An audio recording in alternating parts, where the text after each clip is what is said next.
one of the things about the Al Capone era, right? And those we have a lot of what I call mobologists watch this, where they're really into like the history of it. And believe it or not, LCM was already in Chicago, Unione Siciliana, which was the Sicilian Union. And Al Capone pretty much turned it on his head, took it over, and then made the outfit the mob, right? As a result, in history, and we'll talk about modern day, your era. My understanding, though, it was a large outfit, like 1,000 members, and then associates and so forth. But my understanding was, could you be non-Italian and be a made guy in the outfit, or was it always strict back then? And how was it during your era? So during my era, I was told that you had to be 100% Italian and you had to kill on behalf of the organization before you can ask them. Oh, and wow. very seldom did they ever open up the books in Chicago. They weren't making guys like they were in New York. In fact, there was a story that there was a guy in New York making people and charging them $100,000 for a button. So it became a business for some people. Yeah. Chicago, very seldom. And you could be a very important person. That's why I think they called it the outfit too. You didn't have to be Italian to be part of the organization. I mean, look, Gus Alex, if you go back, here's a guy that was very important, up working with the top guys all the time. Okay, could never be made because he was Greek. There was a lot of other guys like that too. So you had to be 100% Italian. During our trial, it came out that one of the bosses, Jimmy Marcello, was half Irish. I do believe that somehow was hidden. Somehow.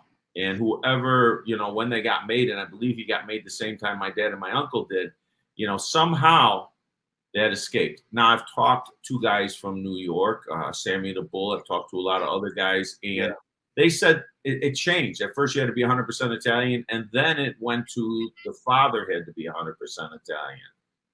Got it. Now, what about and what about so? Okay, that makes sense. Okay, the other thing about the outfit, there was one family, right?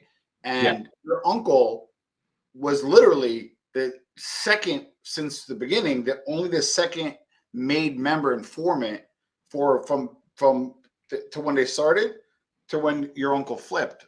Only the second made guy versus New York. It was countless, tens or hundreds, right? Why do you think the outfit maybe had less informants versus New York?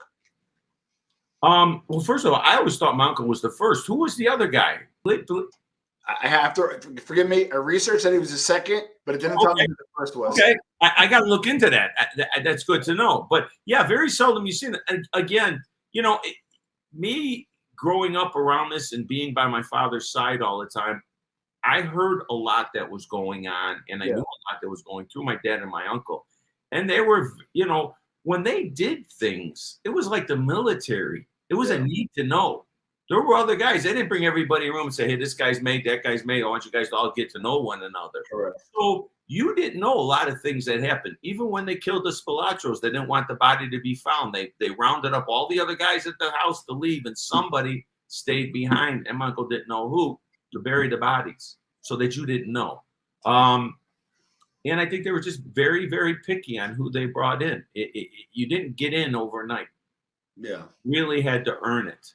And the numbers were smaller, but they were powerful. And part of that power is it was divided. A lot of guys were either street guys who did heavy work, violence, or they were money makers.